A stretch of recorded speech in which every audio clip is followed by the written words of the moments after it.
Welcome to Straight Up Now Tell Me, Christian conversation that's straight without a chaser. So how did we do now that we're on the tail end of this thing called Valentine's Day? And here's hoping that everything went as planned and it turned out wonderfully. But if it did not, then I'll say what I say to others and what I say to myself is that we are perfectly imperfect as humans. And so things are bound to go awry and possibly not to work out as planned. And so things just happen. And before we jump into our podcast too far, I want to share that, I had a very interesting Valentine's date. It's called a court date. It took place early on Valentine's Day in a small town in, I'll say Eastern Ohio, not far from the West Virginia border and not far from Pennsylvania and about 80 miles, east of Columbus. But interesting enough, I was doing court and actually I elected to come to court, and so I did not have to come.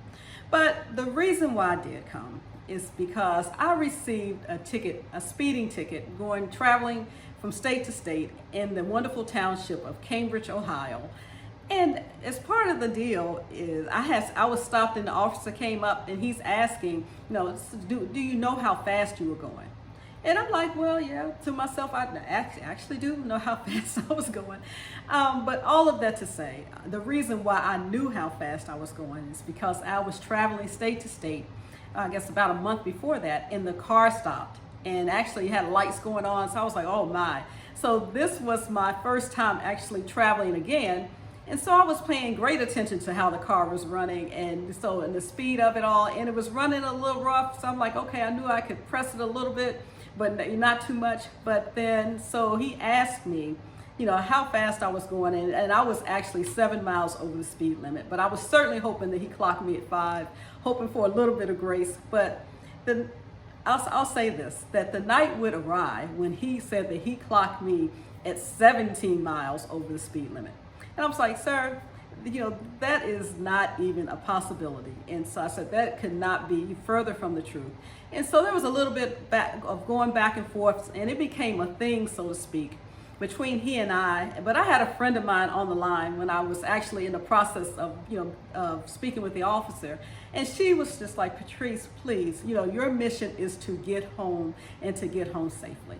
So there's that, and we know that things have happened in the community, and we know that some things have gone awry that have hit the news, and so there is a great concern about being out at about 3:30 in the morning and talking with an officer, even if you're right. And so I let the situation go, and my mindset was just I'll see you in court. But all that fast forward, and I actually went to court on a beautiful date, so to speak, a court date on Valentine's Day. And when I got there, what I will say is that, from my opinion and my stance, the officer definitely padded 10 additional miles on the ticket. And what for, I don't know. But also, when I got to court, I had about 12 people in front of me. And they were there for a variety of reasons. They were there for being 20 miles over the speed limit, and they were there for DUIs and driving without insurance and stuff. Life happens, so I get it. But I was the only one there that the bailiff came up and said, you don't have to be here. And I'm like, I know. But in all, the reason why I came, I will say this, is that because I feel that I came for the person behind me. For the people who may get stopped by a similar officer or the same officer, and who may have their miles per hour padded, in my opinion, and then the increase in fine and everything that comes with that may be enough to hinder them greatly.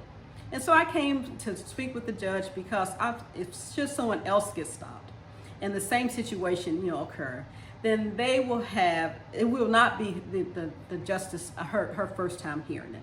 So I came for that reason, and that reason alone. And people were like, "Do you think you're going to win?" I'm like, "That winning is not the point. That is not why I'm going. I want to go on the record. So if it ever happens again, that the person again who comes will not be the first person who was affected by this."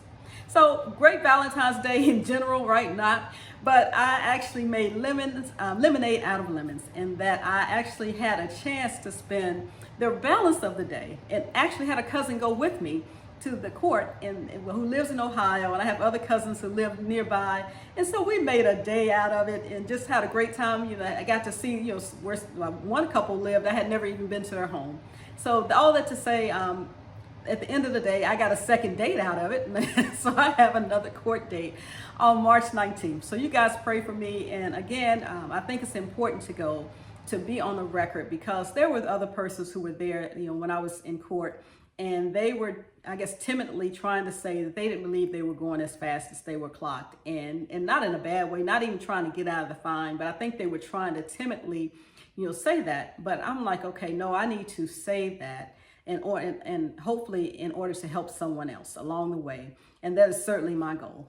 But even beyond that, on a more personal note, and we are certainly perfectly imperfect, so to speak, and that hey, as officers of the law, officers of the court, as people in general, as drivers, so to speak, right? But even fast forwarding back to our podcast, that we are perfectly imperfect, and have things going on as well in our lives. And so the thing that we have to be careful about is to not get hung there. And the fact, and things that are going on, but to really prepare to launch and to go forward and to take our lives in a different direction if things are sort of falling apart. So if we feel like that we are failing in this thing called life, failing as a person, failing in the space called parenthood, or failing relationally, or in this thing called marriage, or maybe even if we feel like we are failing in the space where we work, or in our career path, or even time-wise, right? The thing that I want to offer is that we do not just hang back there and live in that space, but that we seek to move forward and to pick up the pieces and begin where we are, and to focus on, what to do next, and not to just sit back and kind of stand in that spot. So with that said, what I will say is that we have a pathway forward. And I guess I'll say a few things about that, but the key thing that I'll say, it may sound simple, but the number one thing that's needed, if we feel like we're failing and that we feel like things have gone awry and they're not going the way we want them to go, then the best thing we can start out by doing is to really get some sleep, to rest.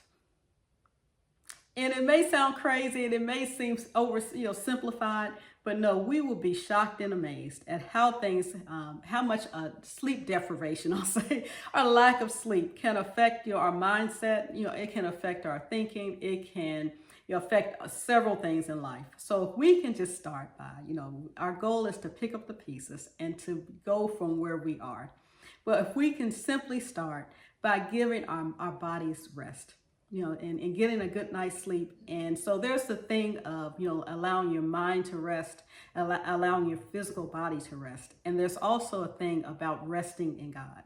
And the thing I'll say about that is that if we're not trusting God, then we're not totally resting.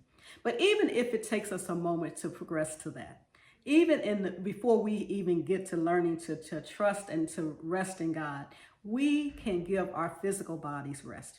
And it can do our hearts a wealth of good. So let's start by doing that. If we want to pick up the pieces, let's start right there. But then another thing that we can do, again, is to really change our focus. And we just mentioned it, but to change our focus from looking at the past to actually looking at, the future and planning our way forward. So those two things are the ways that we start the process. If we feel like we're failing and things are just not going our way, those are two things that can really start the process. But there are other things that we need to, I guess, implement in our space to make things work. And one is simply to invite God into the situation. And that is integral and key. And I always say that, life with God is a lot better than life without him. But if we invite God and ask for his help, and he has been known to show up when we reach for him. As a matter of fact, it is a commitment that he has made. He said, if you seek me, then you will find me. So that's integral to this whole process. If we want to jumpstart things and get things moving in another direction, simply invite God in and on a regular basis, and not just once. Be like, hey God, I need you in this space. Please help me say the things that I need to say. do the things that I need to do. And please keep me from saying anything that I do not need to say. And that's a simple prayer that we can even say in our minds, but just invite God into the situation. And it always makes, things a whole lot better.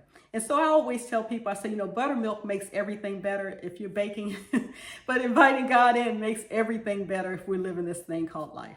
So please keep that thought in mind. And there's some other things that I wanted to share with you also on today.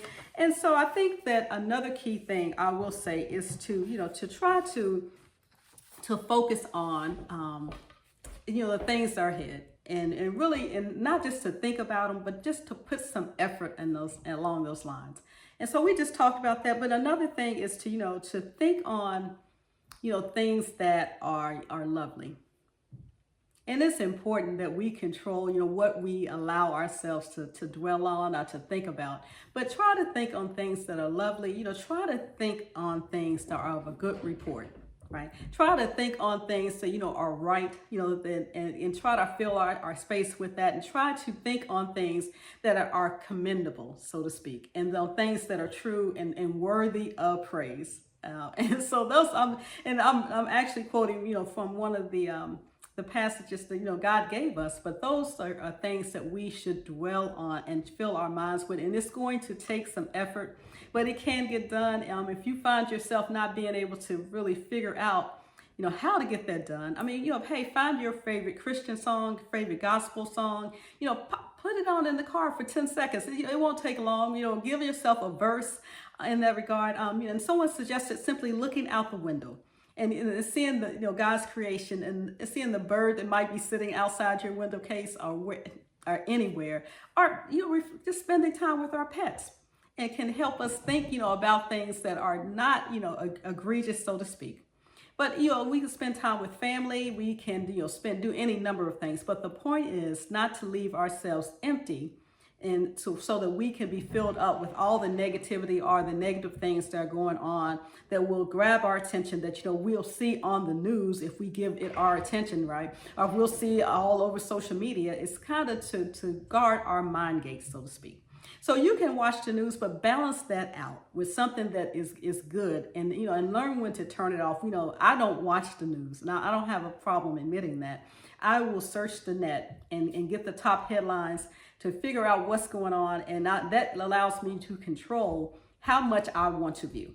Instead of having to sit there, 30 minutes of nightmarish TV about all the things that are going on wrong in the world, because I tend to believe that they do not report a lot of the good things that are going on. A lot of those go unnoticed, unmentioned, but anything heinous that goes on, you can best believe we're going to hear about it, right? So learn to balance that out, to think on things that are lovely, to think on things that are good report, to think on things that are commendable that are going on in the world. And so we do not hide from the news, but we balance it out and make sure we fill ourselves with some good things before we actually go out and try to listen to something, the other stuff that may be out there. So that's the thing. And so please, continue to do that. And what I want to say is that even when, things don't go our way, one thing that helps us move forward is if we do not build, walls of defense. And I'll kind of park right there, because even on a holiday such as Valentine's Day, we know that if nothing else, that the fellas have traditionally, had to carry a lot of pressure. A lot of pressure, not only from, I guess, your significant other or your spouse or whomever, but just, I guess, the pressures of society. And so there's always ads going on around Valentine's Day about, if it's not, I guess, K Jeweler on this end or Tiffany on the other, trying to grab our attention and to really set the bar for, us being, I guess I would say us, but the guys being able to do something that they deem appropriate for someone, as a show that they care for them. But I think there's a lot of pressure just to do something, I guess, extraordinary, or to do something that's kind of off the chart, and or to spend, if nothing else. And so the guys, you have to carry that, and not to say that the women don't, but I guess traditionally it has been the guys who've had to carry that. And so with that, I will say that when we feel that that our effort as a fellow, right, is not appreciated, or if we feel as someone else that, that the love that they have or that I have for, the fella or whomever is not appreciated, then we can possibly build up walls of, defense, or let our defense mechanisms jump into play. And that becomes problematic in the fact that we have to understand that, every defense mechanism we have is not serving the situation well. And just the fact, and so there are several, defense mechanisms that we have. And so a guy may become frustrated easily when he's like, I've spent effort and time, doing this. And not only that, Christmas was 45 days or less ago, or so it seems. And we're right back here, and someone is not really, honoring what I'm trying to present. But all that to say, I wanted to talk a little bit about, the various defense mechanisms that we pop up and that we allow to build, to come up as walls in a relationship, and to really help us along those ways to move past that if we can. So there's a list of those that we can talk about. And what I'll say is that I guess a key one is denial. And we'll talk about that straight off the top. And that is one that pops up, and not so much about not being appreciated, but denial kind of pops up when things are really going awry. And what it really is us really refusing to deal with the reality of it all. So I'll say that, and what denial how it can play out. And I guess the example that always seems to come up, I guess two different examples, is if we are wealthy and we end up, it ends up being that we are flat broke. Then persons who are in denial tend to not even address that, to not even acknowledge that could be a possibility. They just continue with life and refuse to even look at the bank account, and just to proceed with spending as they would normally do, and just deny the whole existence of it until, I guess, the whole thing falls around in front of them, around them. But another example, and I guess a more difficult example, is when there's someone who's been known to be a cheater, and the spouse or whomever finds out, the significant other finds out that the person is cheating, catches them directly in the act, but decides that they're going to deny it. No, it's not happening. And so they live in that space where they're allowing their defense mechanism to be that of denial. So that's that, and that is not a healthy defense mechanism, I would say. But then there are others that I wanted to talk about on today, and just so that we'll know that, we are doing this. And if we know that we're doing it, then we can work to not do it, and to really head it off, and to live in another space. But there's the defense mechanism of denial. But then there's also the one that's called rationalization. Well, we tend to rationalize, or try to rationalize behavior as our defense, so to speak. And an example of that one is where someone may say a girl that you're dating, that, yeah, she did cheat, but the reason why she cheated is because you guys don't have, sex regularly. So, she was justified in going out and being with someone else. So that's a rational, excuse or defense mechanism in a case, and starting from the top, just from the top of the list, no certain order. But I guess another thing, if along the same lines, is you rationalize and say, for your guy may say, yeah, I cheated, whatever the case may be, but it is because, I was drunk, so, it shouldn't count. So coming up with a rational reason in theory of why they did something. And so we can't use, inappropriate defense mechanisms in any case if we're trying to really build on something. We can't allow those habits to come up. But there are others, and another one is called projection. And I think we've heard of this one more so than the others. And the fact that, we'll try to project onto somebody else, our issue onto somebody else.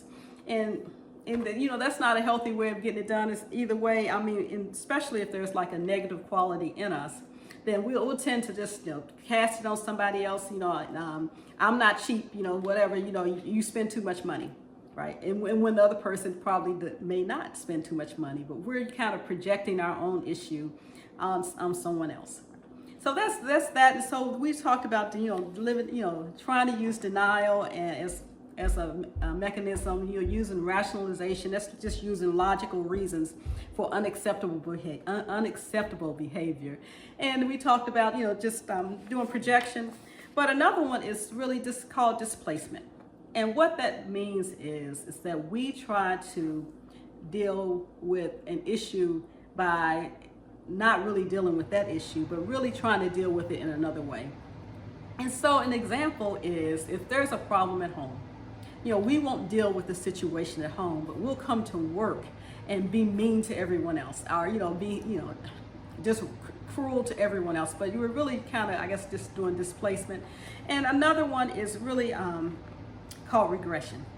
And what that is about is if someone is in the presence of a situation, I guess the perfect example is that there's a controlling parent and we have a full adult in that parent's presence who actually reverts back to acting like a teenager in their presence. So they revert back to a different stage in life in order to try to to mount I guess a defense in this case, but it's truly not healthy, and so that is known as regression. And I don't know if I can really pronounce this one, but I think it's called sublimation, and that is really like challenging our emotions. Really channeling, our emotions into something else.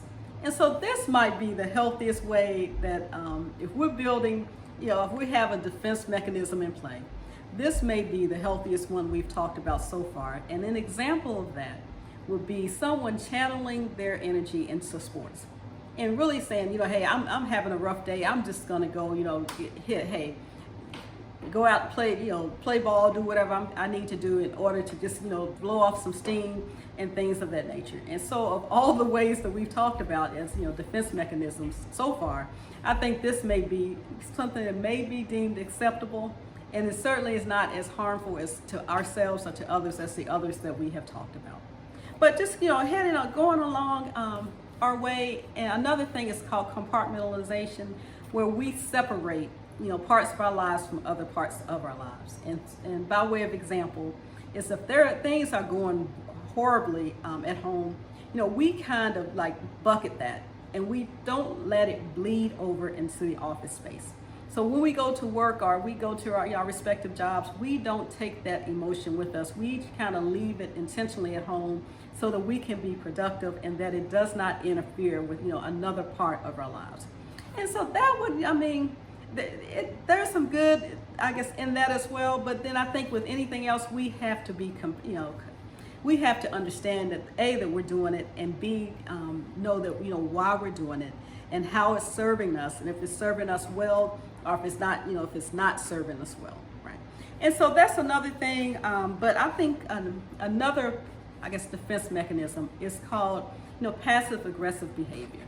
And so people talk about that a lot, but it certainly is, according to experts, a form of a defense mechanism. And what that is that someone does not want to deal with a conflict kind of head on, so that they tend to deal with it in a roundabout way. And so as opposed to like facing the conflict, just going ahead and dealing with it, they tend not to want to do that and to kind of move away from that in order to deal with it in a less direct form, is what I'm saying. And so there's that.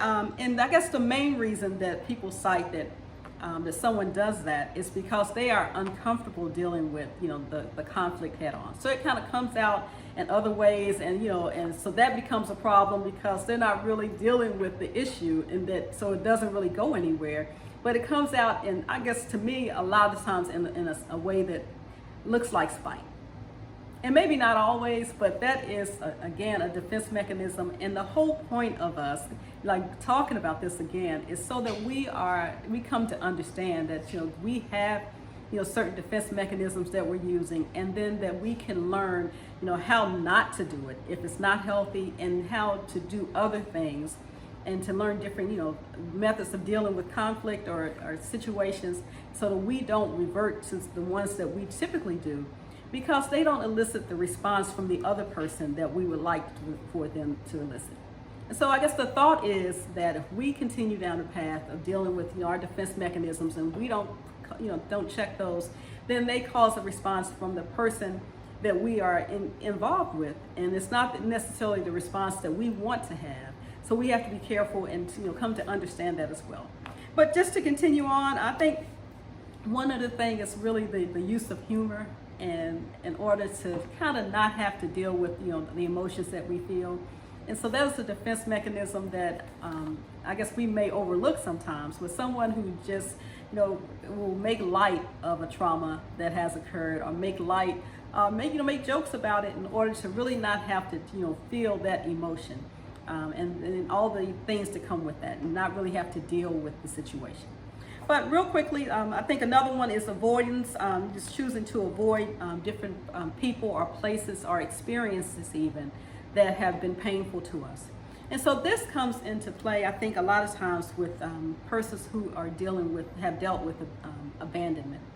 And one thing I'll say is that we or anyone has dealt with abandonment, then in this case we find ourselves tending to avoid being close, or establishing relationships for the fear of being abandoned again. So there's one thing. That's another thing. It's the whole thing of avoidance, and there's also acting out. And I think we pretty much know what that means. But a person, instead of really doing the hard work of really having to deal with the feelings, may just fly off the handle, right? And just really go for it, or either they'll start throwing things, but they're not really dealing with the issue at hand, but they're just kind of flying off the handle and really acting out, is what I'm saying. But then the other thing, there's something called I guess intellectualization, I guess is the correct way of saying that. And so what that is just overly focusing on the intellectual aspects of an issue. And so an example would be, if someone has recently lost a loved one, and the person comes up and someone asks you, how are you feeling? But then we kind of spin off and go into a whole litany about the circle of life, and how this life, and it's people die, it's just a part of life, as opposed to really answering the question that someone has asked. How are you doing? How now that you've had to endure this, we just intellectualize it and never really get around to answering the question that has been posed in front of us. So those are all ways of dealing, letting our defense mechanism rise. But then a few more, because I don't want to leave you guys without the information, and we won't go through all of them. Some people say there are 10, some people have cited 11, and someone even mentioned that there were 24. But there's a few more, and one is called distraction, where instead of dealing with the issues in front of us, we'll scroll through Facebook or social media just to avoid dealing with the situation. We'll do things that distract us from it, and we'll keep that going, and there's a defense mechanism. But then there's also something called disassociation, where we just check out mentally from the situation at hand. We just completely check out on that. And so that is also not really a helpful defense mechanism in a situation. So we're talking about this, and I guess we kind of jumped into this off of the whole notion of when conflict arises, from when persons have tried to be their best, and then they don't feel appreciated, or we feel like they didn't try to be their best, and so conflict arises, and we just have to be careful to not let our defense mechanisms come into play, because they do not present the result that we really want in the end. But again, so we talked about disassociation. There's this thing called compensation as a defense mechanism, and we talk about people who are overcompensating. And so with compensation, I guess the example is, if someone's not happy with their physical appearance, they're like, they'll just go into overdrive, and to earn a lot of money or to earn prestige, and to say, and to use that as something that they flaunt, as opposed to, really dealing with, the issue of, hey, I may not, look the way I want to look, but I still have value. But instead of doing it that way, they kind of use another mechanism to really boost their ego or boost their status, or to really, again, to flaunt it, to kind of compensate for something else. But I guess three more. One is known as repression. And so repression is when we are not even cognizant of something that's happened any longer.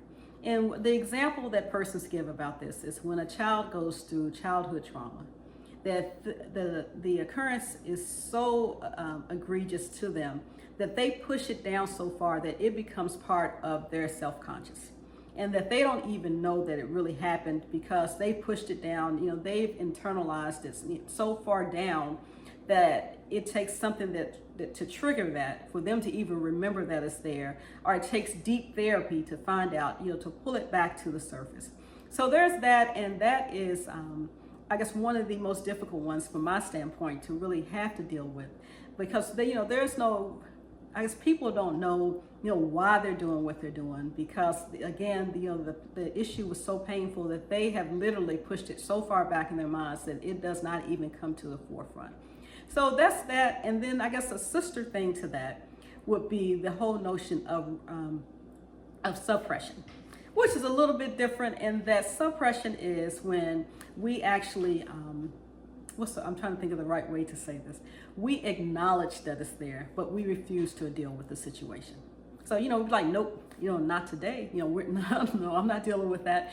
But we know that it's there, but we're refusing to deal with it. Like, nope, not dealing with that. You can forget about it. It's not even happening, right? And so that is there, and that is also not necessarily a healthy way of dealing with conflict, or dealing with issues that pop up when we may be upset about a given thing or a given situation. But I think the final thing that I'll talk about is something called anticipation. And anticipation is a defense mechanism whereby we sort of anticipate that something's going to happen and that something may go awry, and we plan for that situation, how we're going to actually deal with it from there. And why do we suppress emotions, or have defense mechanisms that I guess affect us and that we have to deal with? Is, I guess, one of the key reasons is that it helps us cope with difficult situations, and it really is a survival technique. And I guess experts have said that a lot of it we learn as children from our parents and from our households, or even maybe from growing up on the block. Who knows? But I think the whole point of it is that we develop these defense mechanisms as a coping mechanism, as a means of survival, or because and even in some situations, because we are shamed, so to speak. And so we have to deal with that. And I think another thing that someone has said is because trauma that we've experienced is just too painful for us to process, and it helps us, feel more in control. So those are some things that have been said, and so to help, again, we have them to help us cope, to help us conform to what we're being expected to conform to help us perform, so to speak, and to really get through this life. But the key thing that I want to, I guess, leave us with on this topic is that the recommendation is that we have to understand that, what our defense mechanisms are, and to understand, how they're serving us and how they are not serving us, or in the situation that we're in. So we have to come to understand, what, defense mechanisms we have, and then we have to really assess it and to see, is it really benefiting us in our relationships or in our human space? And, how is it really hindering us? And again, where suppression is concerned, one, I guess, bit of advice they give us is that you can suppress the emotion, but the feeling is still there. So you may not deal with the emotion, but the feeling, the situation is still there. So it's not really helpful in that regard, in any way, any shape, anyhow.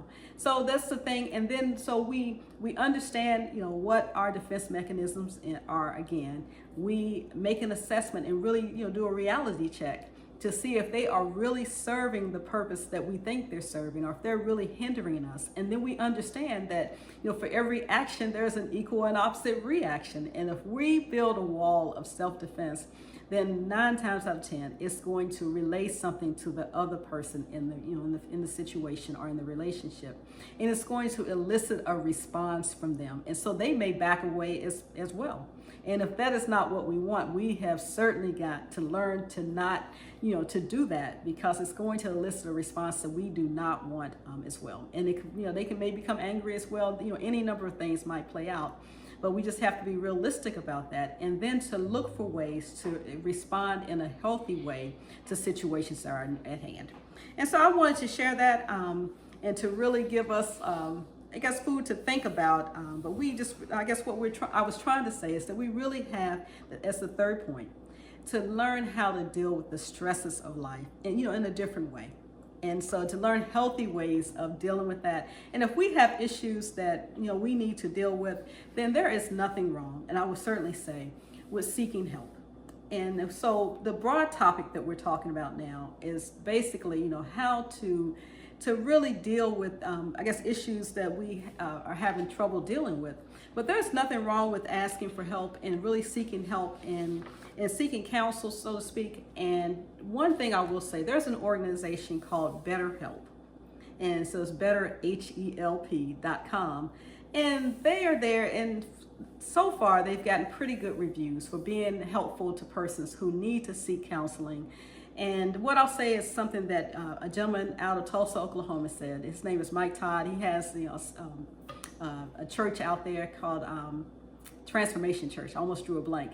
But one thing he says that you have to date your therapist. So even if you elect to call BetterHelp for help, to really log in, to go online, you need to really be honest and say, I want someone who has been through something similar to what I'm going through. I want someone who may, know something about the lifestyle that I'm living. So you have to be specific, and even if they appoint someone as the first one, if it's not a fit, don't sit through it. Find someone who is a fit, and so that you can get the most bang out of the experience. And a lot of it's online, and you can do it over the phone, so you don't even have to come in. And so there's hope in that we don't have to think that we can't make it to a good conversation or good help because we live in a certain region, or because we have to work. And they have appointments, I believe, all the way until at least 8 p.m. at night and early in the morning, or weekend appointments. And again, most of it you can talk to them on the phone, or if you want a face-to-face, you can do online. And so there's that to help. But I guess the whole point that we're talking about is the fact that we are perfectly imperfect as people. But that, when we feel like things are falling apart, that we don't have to stay in that space. There are things that we can do. And again, we talked about, getting some sleep as one option, and also just making a conscious choice and a decision, not to dwell on what is going wrong, but to really focus on, to center our attention on how we can move forward and to make things better in the space. But we also, just talked about the fact that, that we should think on things that are lovely, things that are true, of good report, commendable, to feel that are worthy of praise, so to speak.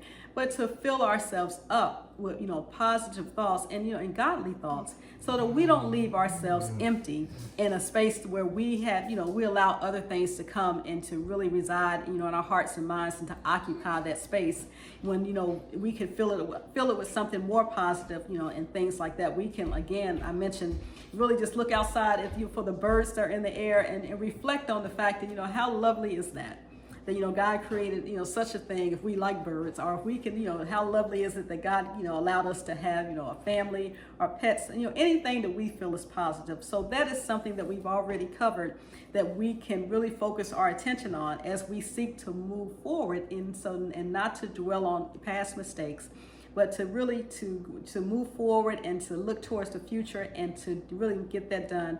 And we also talked about, inviting God in, and the importance of doing that. So those are things I don't want to leave on the table and to have, in the back part of our minds, but I wanted to bring them up again as ways to really get things done. But another thing that I'll say is that we can invest in ourselves and what we're trying to get done. So we can put some energy into it and some resources around it. And we may not, be able to go back into the classroom if we need to, but we can certainly find information online and to really reach out and try to find a mentor, paid or unpaid. So I certainly have a mentor for this podcast, and I don't mind sharing it. But so there are mentors available who are just people who worked in the space that we're in, and who may have experiences to share of any age. But there's certainly retired persons that we may be able to plug into that will help us invest in ourselves so that we can move beyond a place of where we feel like we're not happy with how things are going. So there's that. And so we can again invite God in, and we can communicate our concerns to the people in our lives, our loved ones, in a healthy way. And not keep things bottled up, because it's very important that we do not keep things bottled up, because things that are bottled tend to explode at some given point. So definitely don't do that. Don't allow that to be bottled up, and just do the work. It's kind of what I was talking about. So we have to do the work on our side, and we can certainly and should consult God and to get His direction. But once we have the direction, we have to do the work, to put the work in to get to the next thing in life. So that is a positive thought, but it's a necessary thing. And so I will certainly say that God is not a hocus pocus God, and surely He can bless us in any number of ways, and He will always help us along the way. And I say pause every step of the way to be like, God, help me. And He will, but it still requires that we put our feet forward and that we move out and we do the things that we feel Him nudging us to do. Because if we do not, then it's going to be very hard for us to progress and to get to the next thing that we want to, that would make our lives better.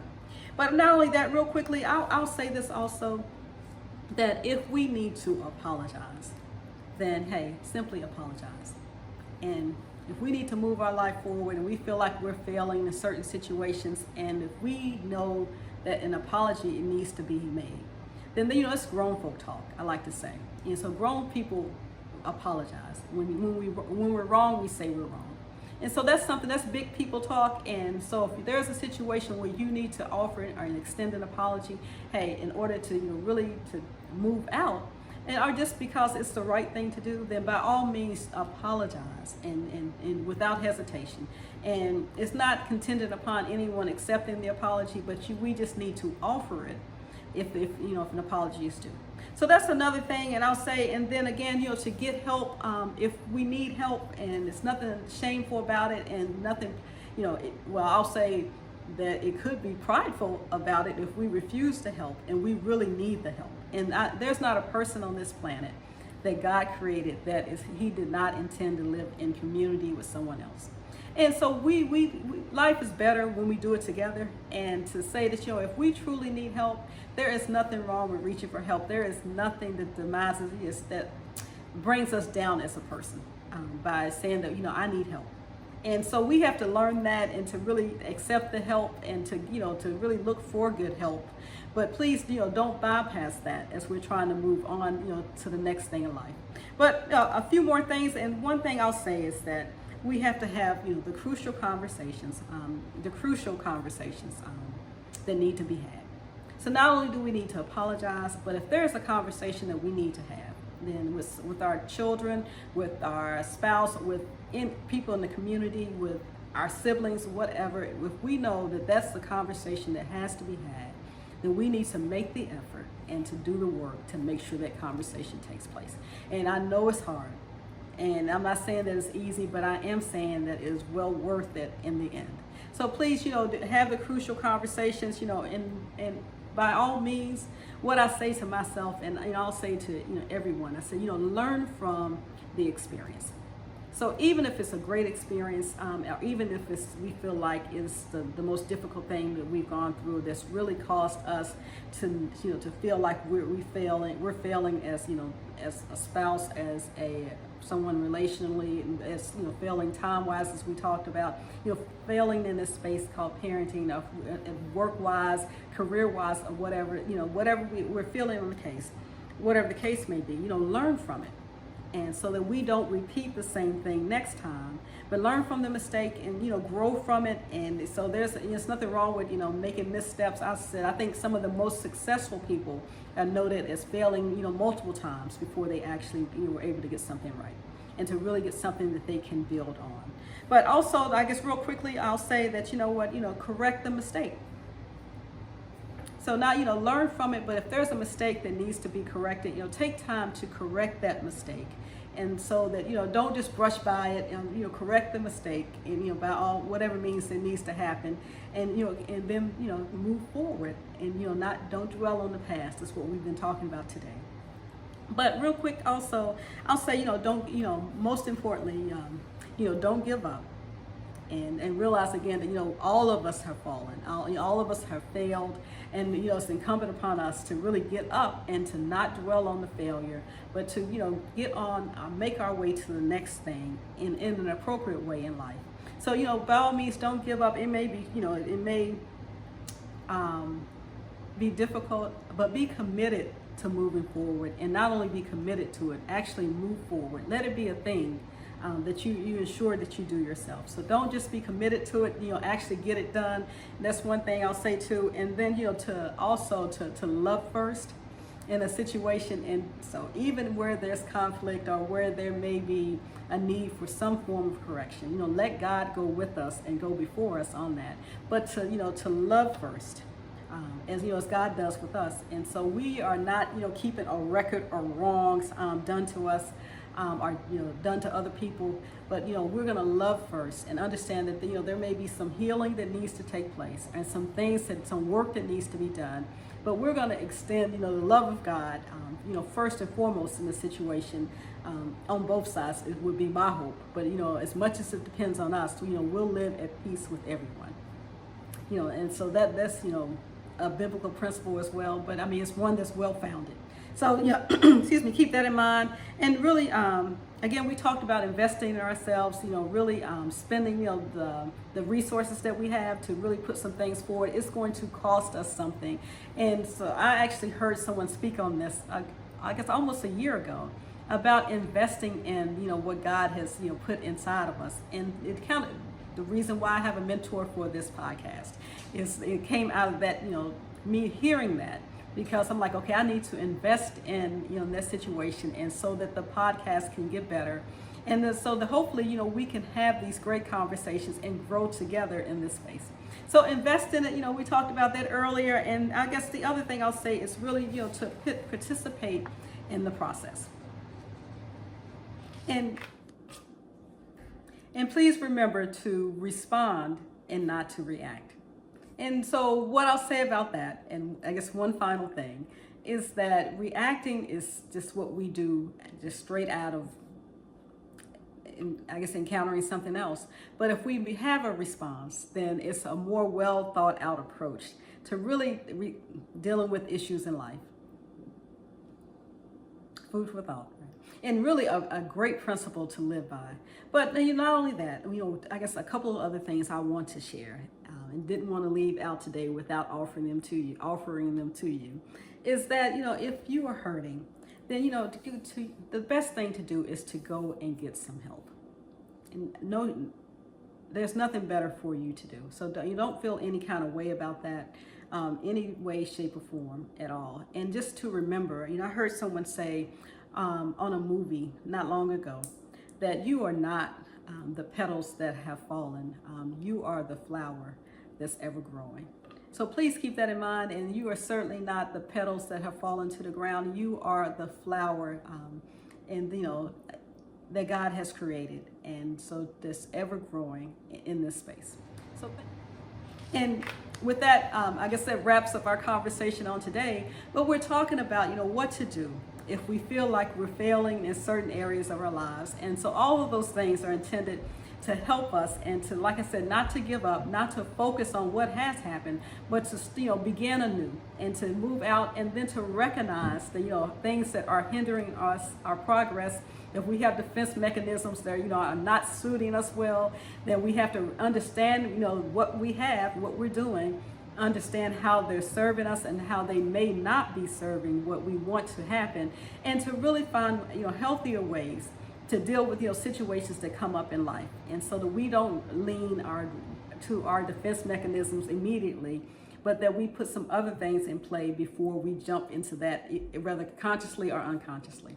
So those are things to keep in mind, and so as we determine ourselves to get the help that we need and to move forward in life and to be a better form of us, I would say that is the best Valentine's Day we could ever give, Valentine's gift that we can give to anyone. Even if it's a week, month, or year late, it's still the best gift that the best gift of ourselves is what we can give to them and the other persons that we're involved with. So thank you again for joining us on Straight Up Now Tell Me, and that was I guess a mouthful, so to speak, but break it up in pieces. If you need to go back, and if we need to go back and listen to different parts of the podcast, then by all means, you're certainly invited to do so. But again, everything that we do here is intended to help us move on down this road and to be, to help, ourselves and to make life better, for ourselves and to make life better for someone else. So thank you again for joining the podcast. And again, we are perfectly imperfect, but that's okay because we are moving on down this road called life. We are inviting God in, and that we can be our best selves and that we can be all that He would have us be. So thank you again, and we'll see you next time on Straight Up Now Tell Me.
So fine, and girl, you make me feel so insecure.